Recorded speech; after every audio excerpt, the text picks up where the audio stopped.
start with immunology, and there will be two portions as far as the discussion of immunology.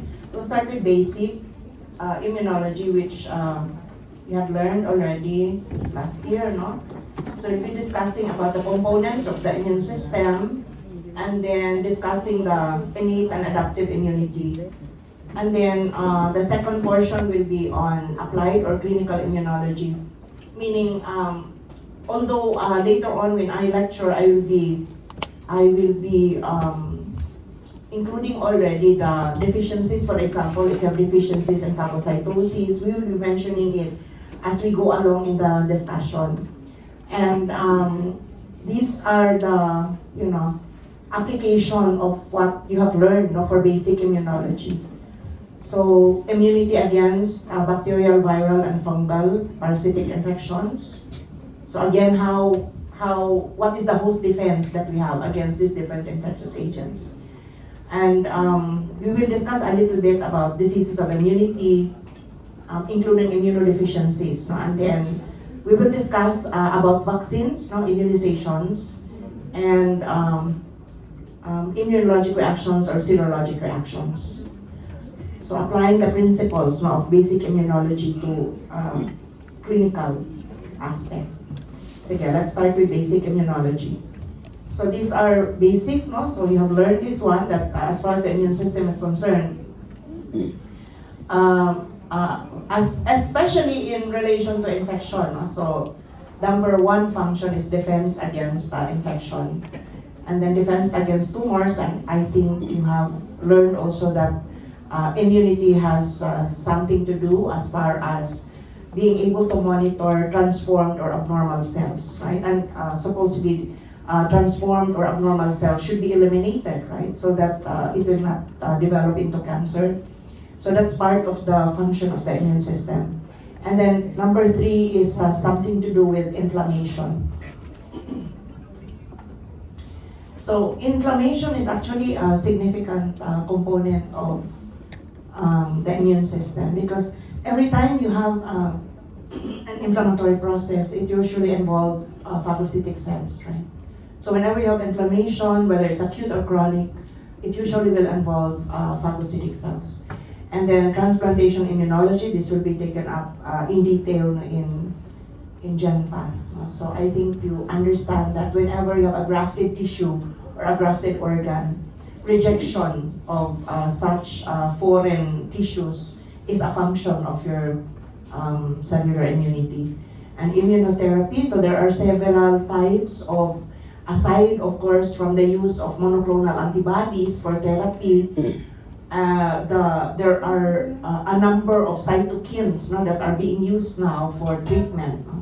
Especially, I think the most commonly used now is the use of interferon for treatment of chronic active hepatitis infection, whether hepatitis A or hepatitis B. And then there are cases before wherein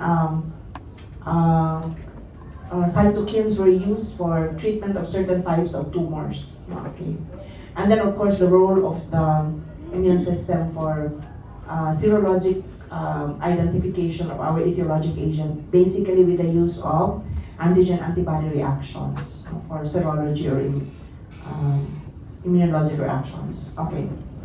Now when we talk about the immune system, there are two components that we have here. We have the lymphoid organs and tissues in the body, and then of course the different types of immune cells, right? I think you have come to realize now that when you have an immune response, it is not just because of one cell, but it is usually an interaction of several immune cells, right? Oh, you had taken this up before. Let's try to see, huh? Okay. Let's start with the lymphoid organs and tissues in the body. You know that the lymphoid organs and tissues are divided into two groups, right? You have the primary or the central lymphoid organs, which will include the thymus and the bone marrow. And then the second group are the secondary or the peripheral lymphoid organs. That will include the spleen, the lymph nodes, the bone marrow is also considered as a secondary lymphoid organs because they do have lymphoid nodules in the bone marrow. Then we have the gut-associated lymphoid tissues, which will include the tonsils, the Peyer's patch on the appendix, in the GI tract. Then the mucosa-associated lymphoid tissues that are found in the mucosa of the respiratory, the genitourinary tract. Okay? Sige. Now, let's start with this one. We will not go into the details of the discussion, but we will try to, diba, thymus is very important for the immune system, right? So, diba, kasagaran na ano siya, mayroon siyang label, diba, considered as the master organ of the immune system. Diba? Sige nga. You have pictures here that will show us the arrangement or the architecture of the organs that you have in the thorax, right? So can you tell me the anatomic location of the thymus gland? Anatomic location. Anatomic, huh? Superior anterior mediastinum. Okay, so it is located in specific areas in the mediastinum, right? And then you know that your mediastinum are divided into several compartments, right? So it is located in the superior anterior mediastinum. Okay, so it is located just behind the upper or the superior or the upper portion of the sternum. That's the normal location of the thymus gland. If you will look at the picture in the middle, that is how grossly the thymus gland will look like in the young. Pero in adults, it will not look like that anymore, right? Okay, so again, you tell me the histology first of the thymus gland. You have on the right hand side of the screen, you'll have the histology of the thymus gland. Sige nga, paano natin ma-identify ang thymus gland histologically? Meron siyang capsule, di ba? And the capsule will have inward extension, forming septa that will divide the thymus into several lobules, right? We call each of that area that you have there as the thymic lobule, right? The thymic lobule, if you will look at that one, are made up of two components. Can you identify that one? You have an outer cortex and an inner medulla, correct? Why do I mention this? Because it is very important in the development of your T cells. So you know that your thymus gland is the organ where your T cells differentiate, correct? And become mature. Am I correct? So there are precursor cells of your T lymphocytes that come from the bone marrow, and these precursor cells are brought through the blood circulation into the thymus gland. First, they are found in the cortex, meaning in the cortex, you have the most immature stages of your T cells. And as they are brought into the medulla, the T lymphocytes become more mature. Correct? And then, these mature T lymphocytes from the medulla are transported again via the blood circulation and are distributed into the different peripheral lymphoid organs. Correct? Sige. As far as the function of the thymus gland is concerned, when does your thymus gland start to produce your T cells? When does it start to produce your T cells? Kailan? Okay, they're already fully developed functionally and structurally even before birth. That's one of the unique characteristics of your thymus gland. Kasi di ba in the newborn, hindi naman lahat na organs are full. Okay? Ayaw niya. Sige, hindi lang ko dapit. Okay? Sige. Meaning that the thymus gland, even before birth, have started to produce your T lymphocytes already. Correct? And it's the same T lymphocytes that you have now, and the same T lymphocytes until you will die. That's how long-lived your T lymphocytes are. Can you imagine if you are born without a thymus gland, or even a hypoplastic thymus gland? Definitely, yeah. Individuals will have what? What do you call the condition when you have an underdeveloped thymus gland? Do you remember the DeGeorge syndrome? Right? So you expect, of course, the child to be, what? Dili siya, no? Parang repeatedly will have an infection. Okay? Because of your T cell deficiency. And I think you will realize, and maybe you know already how your immune system works, right? In many instances, when you have an antigen entering the body, it requires recognition by your T cells first before an immune response can occur. Dili ba? Okay, sige nga. Later we will go into that. We said that the thymus gland started early, and therefore they will retire early also, right? Okay? And we said that the thymus gland starts to atrophy when?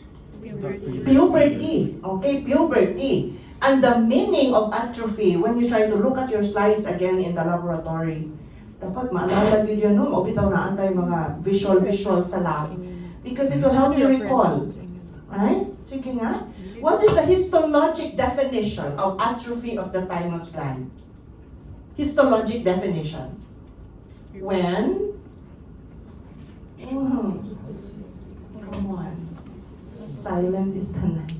When thymic tissues are, kabalo ko nga kay balo mo. Dili lang mo tubag sa ako, ano? Kay nano pa. I am, this time you are in second year, you start correlating. Di ba? Nagsugod ta sa first year, no? Mga basic yun, anatomy, basic physio, biochem. Now you are in second year. We're starting to learn about abnormalities already. So you know that anything that is normal, if there's a disruption in just one part of that normal structure, it will result to an abnormality, and eventually it will result to a disease process with clinical manifestations. Dili ba? Sige nga. Sa itsura sa atrophy sa thymus. Your thymic tissues are replaced by adipose tissue. Mao na kung adult ni siya, kani siya na thymus gland. So when you do surgery, for example, in the thorax, or even when you do autopsy, the thymus gland, grossly, looks like any other adipose tissue. Adipose tissue din siya. Diba? But we do have the thymus, even me, I still have thymus, but when you do microscopic examination of the tissue that you have, adipose tissue that you have, you will still be able to see thymic cells microscopically. Why? Because they said that even if the thymus gland has started to atrophy, there are still cells in the thymus gland that will release thymic-like hormones that will influence further differentiation of your T cells in the peripheral lymphoid organs. Okay? Sige. I will not go into the discussion of bone marrow anymore as far as the development of your B cells are concerned. But what happens to your T cells in the central lymphoid organs? T cells in the thymus, B cells in the bone marrow. So of course, regulate the production and the differentiation of your lymphocytes, right? That's number one. Second, maturation or differentiation of your lymphocytes in the central lymphoid organ occur in the absence of antigenic stimulation. All right? Third, it is in the central lymphoid organs where your lymphocytes acquire surface markers. Diba? Ang atuang lymphocytes, i-identify mo na siya based on surface markers. Do you remember the CD4, CD8, CD3, and so on, right? They acquire that as they develop in the central lymphoid organ. Next one. It is in the central lymphoid organ where lymphocytes acquire the ability to recognize antigens as self or non-self. Meaning they become educated in the central lymphoid organs. In fact, in the thymus gland, they have a selection process there, right? They usually eliminate those T lymphocytes that will react to our own antigen. Eliminate nila. Sige. And it is in the central lymphoid organ where the lymphocytes become committed to respond to only one type of antigenic determinant throughout their lifespan. So ma-program sila in the central lymphoid organs to respond to only one type of antigenic determinant. Meaning, ang interaction with your lymphocytes, whether T lymphocyte or B lymphocyte, does not occur at random. Okay?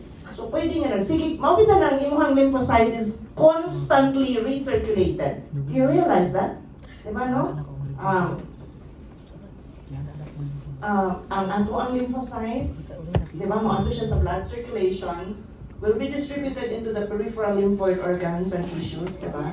And mo ato na po siya sa lymphatic circulation, mo ato na po sa blood. They are constantly recirculated. Kaya nga, no? Dapat mangita din sila sa ilahang antigen. Dili ba, no? So, saan na yung itabo, di ba? Halimbawa. I-correlate na to clinically. Naka-infection, mga in the lower extremities, diba? Naka-infection, na wound, na-infected siya, diba? So, obviously, there will be organisms present there, right? They will be picked up by, what do you have in the skin? Langerhans, right? Langerhans, no? So, pick up sila dito, tapos, they will process the antigen locally if it can be killed or destroyed, right? But if not, diba? Madala siya sa lymphatic circulation dito sa regional lymph nodes. Muna ang imong regional lymph nodes mo dako, diba? Inguinal lymph nodes mo dako. Nakaitong abscess mo dako imong submental lymph nodes. Why? Because the antigens are present in the lymph nodes. And the lymph nodes, the cells that you have in the lymph node is trying to destroy the organism. If the organisms are not destroyed in the lymph nodes, mubalik na po siya dito sa lymphatic. Remember the histology and the histology of your, di ba na afferent, efferent, lymphatic vessels, right? So, balik na po siya sa lymphatic circulation, pagkahuman, asa siya kadalo? What is the communication between the lymphatic circulation and the blood circulation? Wato siya sa thoracic duct, di ba? Thoracic duct. Ang thoracic duct, asa siya mo abli, mo enter, para iyahang discharge ang iyang lymphatic or lymph into the blood circulation. Anatomy. Where? Thoracic duct. Empty its content or its lymph into the venous circulation, right? Venous siya. Dapat venous. So the junction between the left subclavian and di na ito 100%. I will be telling you a lot of things here for you to stimulate you to think back. Kasi hindi yung dapat kalimutan and we are trying to correlate now. Dili ba? Sige. Asa siya? Junction between the left subclavian of internal jugular vein. Ang right lymphatic vessel, ganun din, padulong sa right. Diba? So dito sila mo empty. When it empties into the blood circulation, venous circulation, kasali na yun ang mga lymphocytes, diba? Pati yung bacteria supposedly nga ilahang gidala, mauna mag-bacteremia. Do you understand that? That's how it happens. And then, in the blood circulation, then the organism can be dealt with by antibodies, they can be dealt with whatever it is. Kasi when you have an organism entering your body, it is usually both innate and adaptive immunity that will work on it to destroy the organism. So initially, innate yun na immunity kasi siya ang pinakamadali. Dili ba? And then, ang adaptive kasi matagal, di ba? How long will it take for the B lymphocyte to proliferate into plasma cell produce antibodies? It takes days. Right? So, pinaka-immediate yun, dito yun ka sa innate immunity, and we will discuss about innate immunity in a while. Okay? So, there, adaptive immunity until you will kill the organism. But if your immune system is not successful in doing so, you get sick. Dili ba? Mo po na may ito, kanang ito, mag-tonsillitis, bitaw ka no, kanang, dili mo siya pleasant at all. But the tonsil is a lymphoid tissue. That means it has trapped an antigen there and it is trying to destroy the antigen. But in the process of doing so, syempre ma-inflame ang tonsils, nga dili siya pleasant. You get sick. Okay? Sige. we will not go into the details of this one anymore. No? When the lymphocytes go to the different peripheral lymphoid organs in the body, they are ready to interact with their antigen, and therefore they undergo further differentiation in the peripheral lymphoid organs, this time in response to an antigenic stimulation. Okay? Sige nga, saan man yung lymphoid tissue sa spleen? Saan? Maalala pa natin ang histology ng spleen? Saan siya? The spleen made up of two portions. What are they? White The red pulp and the white pulp. Obviously, ang ato ang lymphoid tissue na sa white pulp, no? Asa dapit gani, ang saan iti pangalan itong area? Sige na, magawas ba ano siya sa anatomy? Anatomy in the board exam na dito ang histology. Sabihin ito ang area. We call it as PALS. It stands for what? O I'm providing you the verbal cues for you to recall. PALS stands for periarteriolar lymphoid sheath. Sige.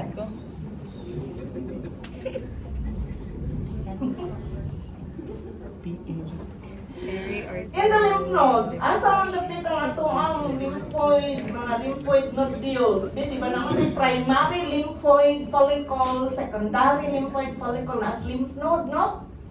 Asa dapit? Nasa outer cortex. Di ba ang ato ang lymph nodes na ay cortex, na ay inner medulla. And so on and so forth. Do we have lymphoid nodules in the thymus gland? Do we have lymphoid nodules in the thymus gland? Kato ba mga primary lymphoid, di ba? Primary lymphoid nodule or follicle. Secondary, di ba? Sa ganito other name sa secondary, di ba? Germinal center. Di ba naalala natin yan? Sige. Yes or no? Ha? Wala. Wala tayong lymphoid nodules sa thymus gland. So in summary, parang picture-picture lang ito, no, sa immune cells. So we have, from the bone marrow, we have stem cells that will, as far as we are concerned in immunology, lahi itong atuan dito sa hematology section. Kani duha lang ka portions ang atuang i-discuss in relation to the immune cells coming from the bone marrow. So you have lymphoid precursor cells, no?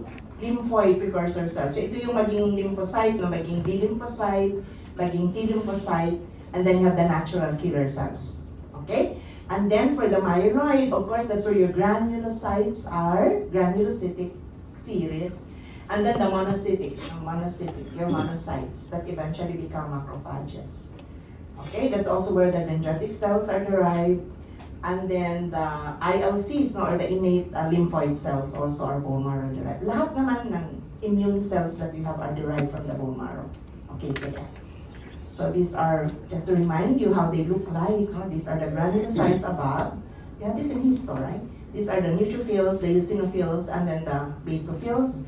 And the two granulocytes, we have the lymphocytes and monocytes. Okay, sige. So dendritic cells, which are specialized antigen-presenting cells, APCs, no, are antigen-presenting cells. Then the other cells are the natural killer cells, and then the innate lymphoid cells, or ILC. So we will discuss that further later on. So these are the cells, no, that are involved in an immune response. Of course, we know that mainly your T and your B lymphocytes are involved in your adaptive immunity. So, parehas lang ang picture, no? So, we have precursor cells from the bone marrow. So, the T cells, or the T precursor cell will go to the thymus and will become T cells. So, B cells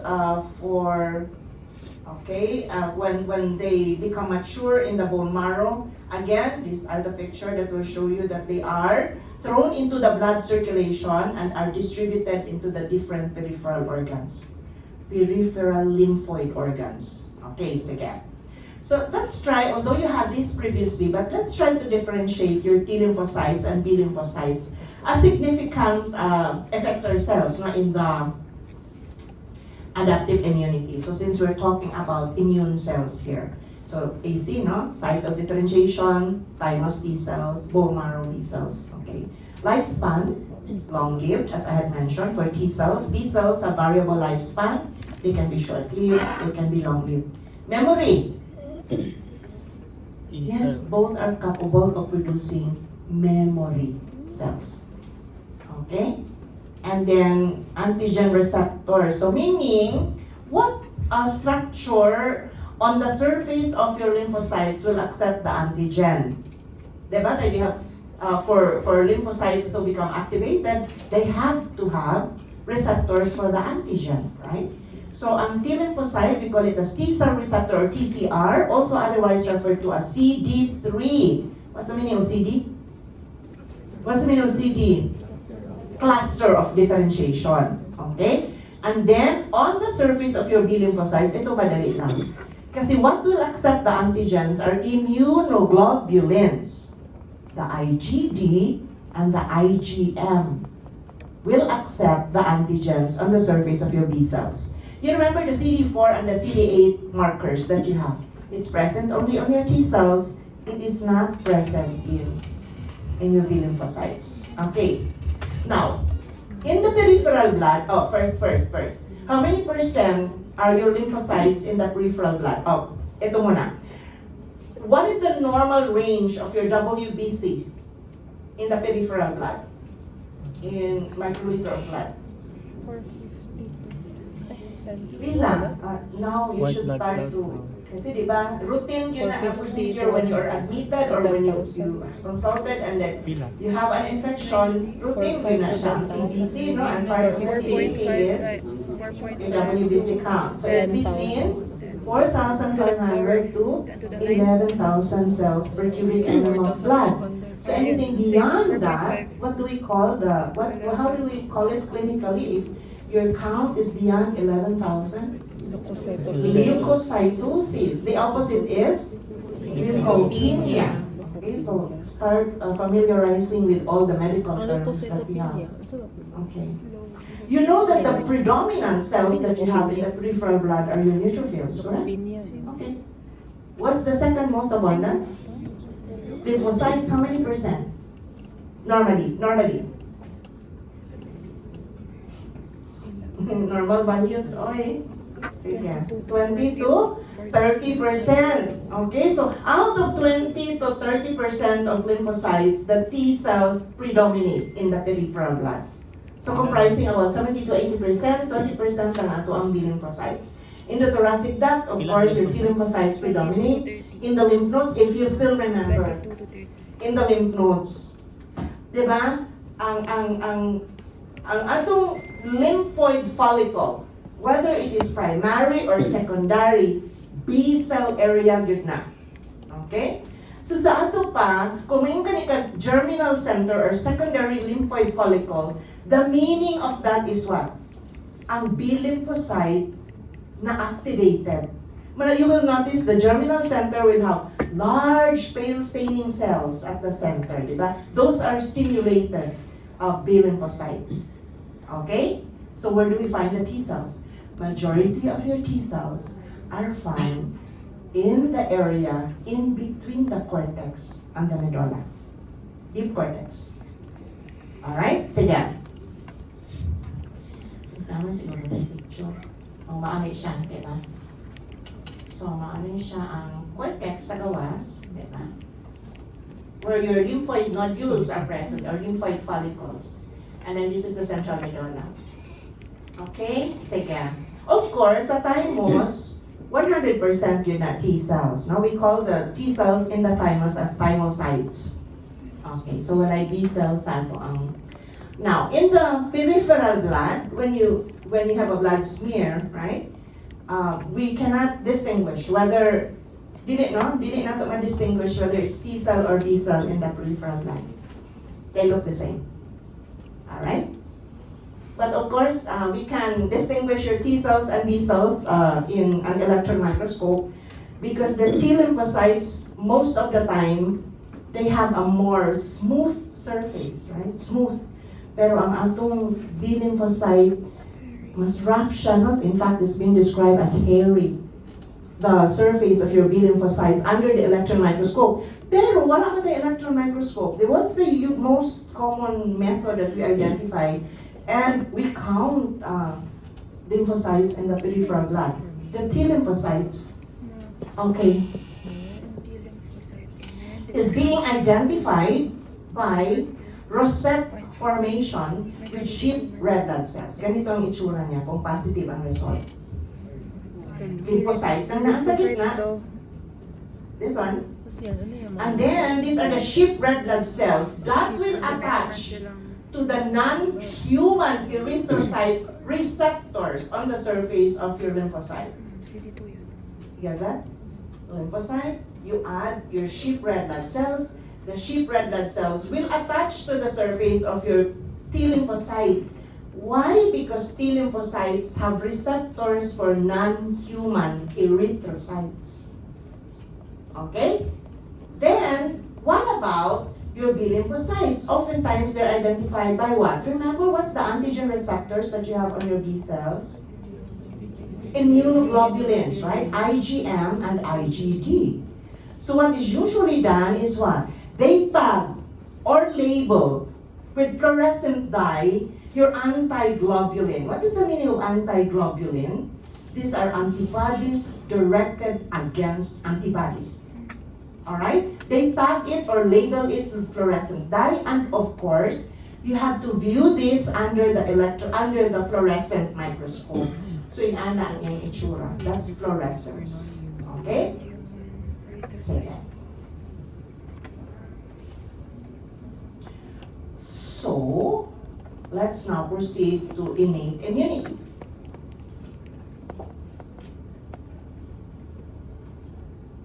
Okay, just by that picture, we will be able to discuss a lot about innate immunity. Oh, let's start with the barriers that you have.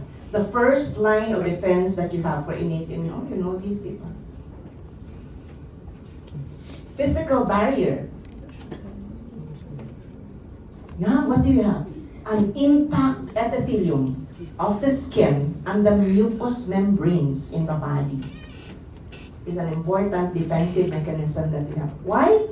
I think it is emphasized in histology that most of the human pathogens cannot penetrate an intact epithelium. They need a break in the continuity of your epithelium for them to enter the body. Even the smallest needle prick, that's enough for entry of the organisms. How much more katong mga lacerations, katong mga burns, extensive burns that you have in the body. You remove the physical barriers, right? O bitaw na ka ng mga pasyente nga na extensive burns. The most common cause of exit or death is overwhelming infection. Wala ko'y barriers. So magpista yun ang mga organisms o sulod. Diba? So most human pathogens cannot penetrate. They need a break in the continuity of your epithelium. Pero naantay exceptions. Kunti man lang ang exceptions. Nga maka-penetrate through intact skin. Do you remember the larva of hookworm? The filariform larva of hookworm can penetrate intact skin. Asa nila yung favorite site? Webs in between the toes. Diba? Even the cercaria of your cystosomes, yes, they're known to penetrate through intact skin. They said that sometimes just staphylococcus can enter through the hair follicles, or what, even some fungi can enter. Pero konti lang yung kaya na siya. Most cannot. No? So that's the same. That's the same with the placenta. As long as the placenta is intact, then most again of the pathogen cannot enter. Okay. Physical barriers. Yeah, the normal reflexes that you have in the body. That's a defensive mechanism that you have. The coughing reflex, the epiglottic reflexes. You know this, right? Sneezing reflex, coughing. Coughing is a significant manifestation of patients with respiratory tract infections. Di ba? So dapat dili siya isuppress. Although there are cough suppressants that are available in the market, pero they are also only given for specific patients like elderly and others na dili sila allow nga mo strain no sa coughing. But it should not be suppressed. Why? Because it will tell you that your immune system is functioning well. Otherwise, na kay respiratory tract infection, dili ka mag-coughing, there's something wrong. It's a normal reflex. Sneezing, also the same. The epiglottic reflexes that you have, di ba? Balo naman mo sa epiglottic reflex, no? If you eat too fast, drink too fast, ang imong epiglottis di pa kaapas nimo, di ba? Matukan ka. And this is very important for the newborn. Di ba ka ng newborn, ang epiglottic reflex, immature pa kaayo, di ba? Bitaw na nga, kung mag-feed ka sa imong newborn mo, if cramp up nimo ang baby mo, bitaw na imong breast na adinhi, otherwise it should be somewhere else. Do you realize that? The more you study the human body, the more you will realize that there's somebody designing the body for us for a purpose. Sure. Dili ba? Mabita na ka ng babies nga, sometimes, dili nga, i-bottle fed mo niya, biyaan na nimo dito sa country or dito sa big crib. Pagbalik nimo namatay na. That's one of the most common causes of sudden infant death. Nga no, gamay lang yung gayo nga milk, musulod dito sa respiratory tract, that's enough to kill the baby. Wala, maski mag-breastfeeding ka or artificial feeding ka, i-prop up yun na nimo ang baby. Di ba yung kaman, yung parang ipabar-bar, di ba yung anak, no? Normal reflexes, defensive mechanism. Or even the act of urination itself, di ba? Urination. Ano man yun na mag-instruct nito sa atong pasyente o urine collection, di ba? Ano sa nito atong instruction? Midstream clean catch collection. Dili ba? Nga no? Because the first flow of urine supposedly will flush out potential pathogens in the urethra. Anong gilo mo kayo? Or, maski ka ng mga villi, ka ng iwahang to and fro movement sa cilia, sa respiratory tract, it's a defensive mechanism that you have. Right? Sige ko na ba, going back to histology, what is responsible for that motility of your cilia? Oh, what structure is that? Nga if it is destroyed, then ang imuhang ciliary motility is involved and then you are more susceptible to infection. Can you still remember 9 plus 2 axonate microtubule? You see, I provided you with the verbal cues, right? Dapat maalala yun siya. Alam ko marami kayong information and there will be more and more and more. You know what the problem is? Sometimes it's not being arranged properly. And that's why it's very difficult to retrieve it. Pero mas computer, no? Kan kayo dito, pamutangin mo na ito. Kung saan na yung atong mga utak? Pero dapat i-arrange siya para madali siya na-retrieve. Dili ba? Sige. Microtubule, right? Mauna ka ng component sa atong mga cigarette, mauna yung maka-destroy sa ato ang motility sa cilia. O bito na ka ng mga chronic smokers are also the ones with chronic cough. Not because they're more susceptible to infection. What other cell in the body has the 9 plus 2 that is a significant component for the motility of the cell? Sperm cells. Sperm cells. Di ba 9 plus 2 magputong sperm cells? So if the 9 plus 2, their microtubule, is destroyed, di ba? So it will affect motility of your sperm cells? Yes. Di ba? Kung na importante yung function sa sperm cell, di ba dapat paspas kayo dagan? Di ba no? Kaya ano makaabot? Okay. So same is true with defecation, with something like that. So those are barriers. And of course, the chemical barriers that we have, mucosecretions, right? Mucosecretions in the respiratory, in the GI tract, mucosecretions, right? And then, yes, very important, the acidity of the gastric secretion is a defensive barrier that you have in the body. The acid pH of the urine, the acid pH of your vaginal secretion, the acid pH of the skin. Remember, bacteria grow best at what pH? Bacteria. Neutral pH, di ba? 7.2 something. Anything acidic is detrimental to bacterial growth. So, di usually sila makasurvive. Mga pH care, di ba? Diba? Normally,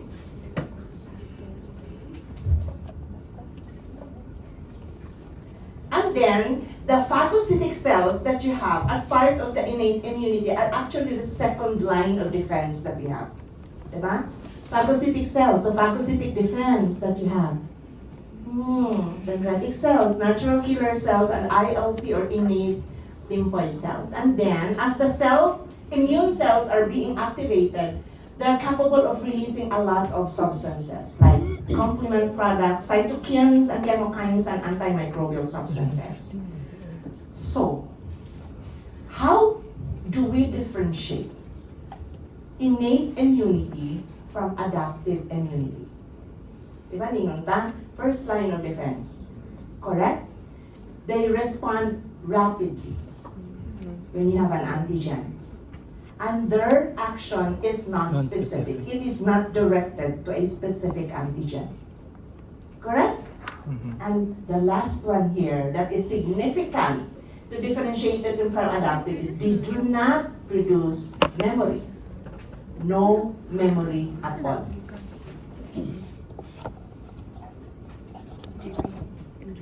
So that means opposite tong ato ang characteristics sa adaptive immunity. Okay? So I think we will end up here. Murag dili na nato makaya, no? Gigutom naman po ka mo, mama, gigutom. Gigutom po. So we will start with this one. Can you please remind me na hindi ka nag-undang para this is where we are going to start next week. So different innate immunity mechanisms. You have this in the textbook. MCU basic. Okay, ganito na lang kasi madami ang nagtanong sa akin kahapon. Saan ko daw kinuha yung lecture ko? I know ang immunology chapter sa textbook is very short. Isang chapter lang talaga siya. So it's very insufficient. And the lecture that I made is actually a combination of different sources. Okay, different sources. Pwede na PowerPoint. It's never easy, right? Immunology is never GP easy. lang sila buo. So, we will try to make it as simple as possible so that it will be understood. Do you have any questions so far? Wala? Even pharma, Okay, so PowerPoint or Sino trans. nagsabi hard for me? Kailan din memorize? Yun lang. Pero makaya siya na ano. Sa tanang decision.